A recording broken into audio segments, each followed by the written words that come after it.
South Bend, where he served for not one, but 2 terms. Some people know him as a secretary. Some people know him as a father. Ladies and gentlemen, make some noise for Pete Buttigieg!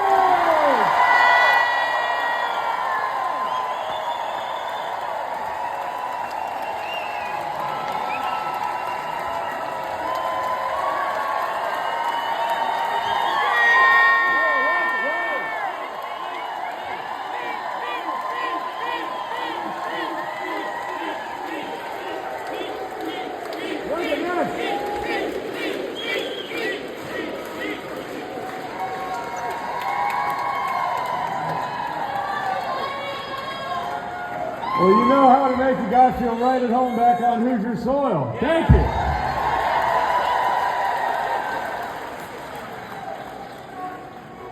And thank you, Mayor. Where'd he go? You know, I thought I was supposed to be the young mayor around these parts. I guess life comes at you fast. It was good to be back on Hoosier soil. And it does have me thinking back to my mayor days. And one of the things I was thinking about is you can't gerrymander a city limit. When you're mayor, you got to go in, get work done, and stand before everybody in an election and be judged on your results. And that is how every election is supposed to work in the United States of America.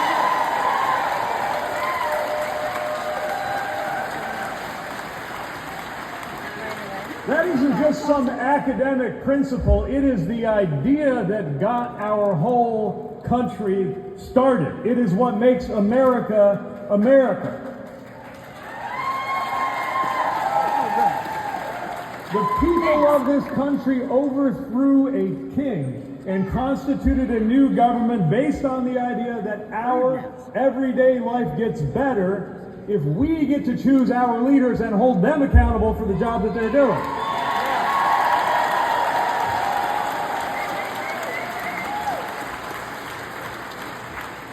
We are here because that principle, that foundation, is in danger.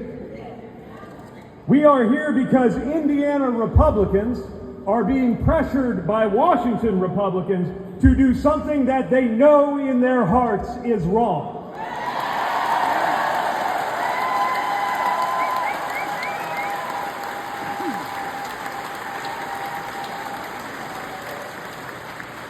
They are being pressured to change the rules so that voters don't have a say anymore, and they know that that is wrong.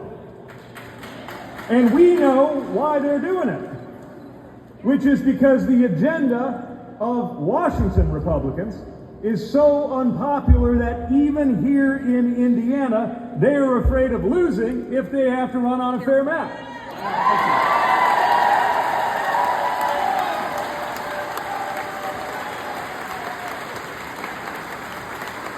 They know that on a fair map, if they have to run on kicking thousands of Hoosiers off of Medicaid, they will lose.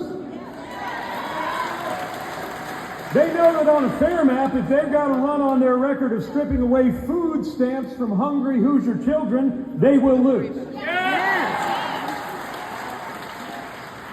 They know that on a fair map, if they get caught taking all the money they took out of Medicaid and giving it to tax cuts for billionaires, they will lose. In Indiana, just as they will anywhere else.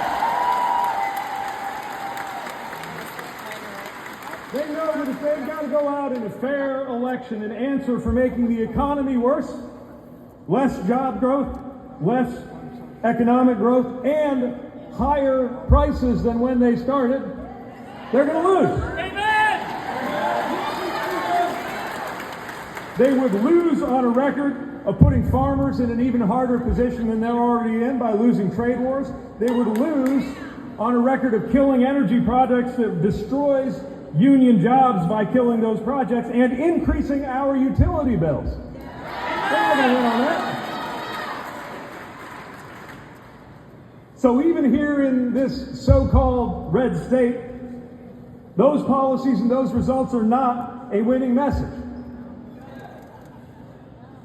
Those results aren't working. Those policies aren't working. Now, where I grew up, which happens to be here in Indiana, if what you're doing isn't working, you rethink what you're doing.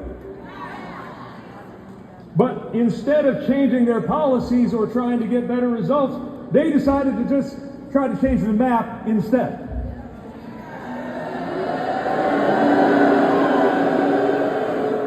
But here's the thing. This is actually something that you don't have to be a Democrat or a progressive or a liberal to care about. Republicans ought to be outraged about this. Independents ought to be outraged about this. Some people say this is a divisive issue. I think this is a unifying issue because voters don't want to be cut out of this political process.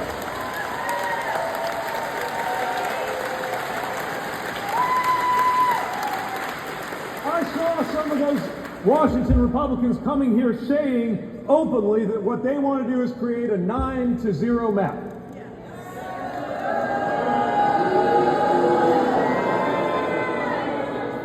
Think about what that means. I don't just mean mathematically. The fact that if you just pick 9 Hoosiers at random, you'd have 4 or so Democrats in there at least, and they want to have 0 Democrats go to the Capitol. But I'm not just talking about what it means in terms of the unfairness. I'm talking about what it means in terms of cutting voters out of the process. Because if they're just going around saying it, they're just going around saying it's going to be 9-0, then what they're saying is that the results of the election won't be decided by voters at all. It'll be decided by them.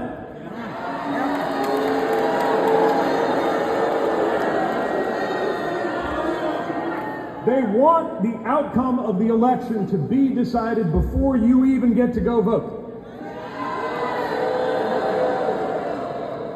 They want this to be one of those countries where you don't even have to wait for the results to know how the vote's going to turn out. And we have a word for that.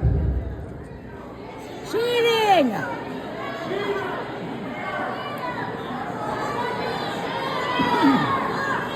Okay, we have a lot of words for that.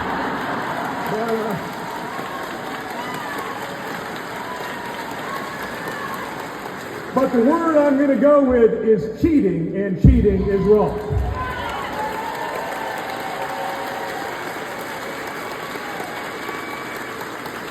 And I want to be abundantly clear about one thing, because they have tried to undermine our trust in the way that our neighbors run our elections in our communities. I'm not talking about changing what's inside of a machine. I'm not talking about changing a vote that went one way and making it look like it came another way. I'm talking about a form of cheating that is happening right out in the open. They're admitting it out loud, that they don't have to do that to manipulate the results of an election. When they could be in this building worrying about things like how to get the cost of living, the cost of housing, the cost of electricity, and the cost of groceries everywhere it ought to be.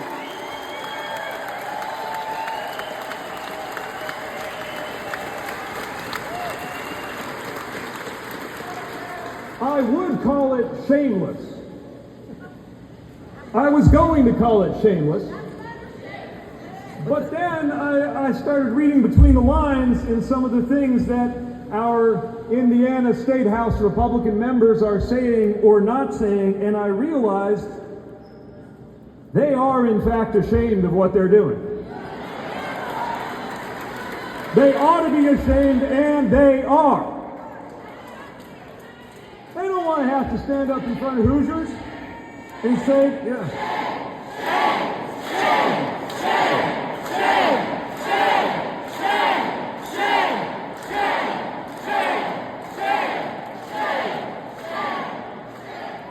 They don't want to have to stand up in front of the people of Indiana and explain why, of all of the things they could do with the power that they have gained by being in these offices, that this is what they did. They don't want to answer for being controlled by Washington like this. And so, they're hesitating.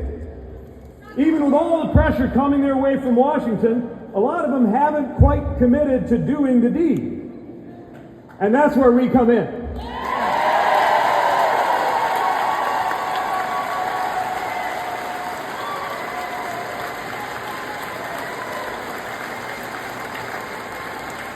Now is our chance to talk to, yes, get a hold of your legislator, but also get a hold of your conservative cousin who knows just as sure as you do that this is wrong, and have them get a hold of their legislator.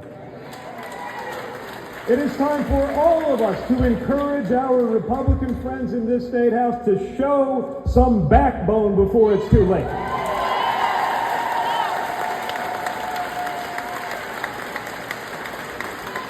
Because they could still do the right thing. And if they do, we should give them some credit for it. I mean, it's a low bar. Refrain from cheating is a low bar. But you got to start somewhere. Because they are under so much pressure from Washington to do something wrong. If, on the other hand, they do the wrong thing, we will be here to hold them politically accountable.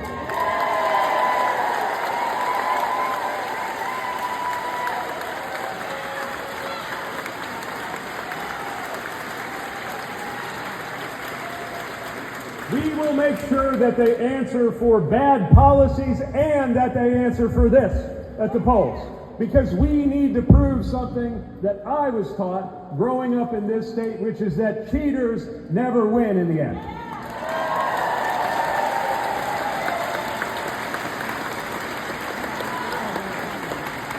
And that means working even harder to make sure we get new and better leadership, even when it's uphill, especially when it's uphill. We can push, we can press, and yes, we can win.